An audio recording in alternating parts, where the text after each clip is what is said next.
benta natin siya. Try natin benta. So ayan, support the local farmer.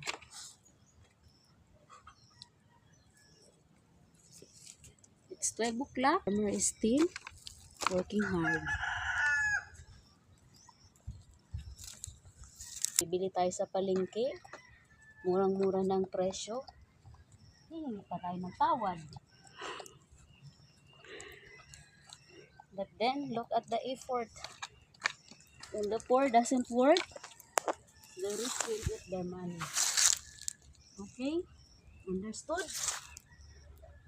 Support the local farmers. So, look.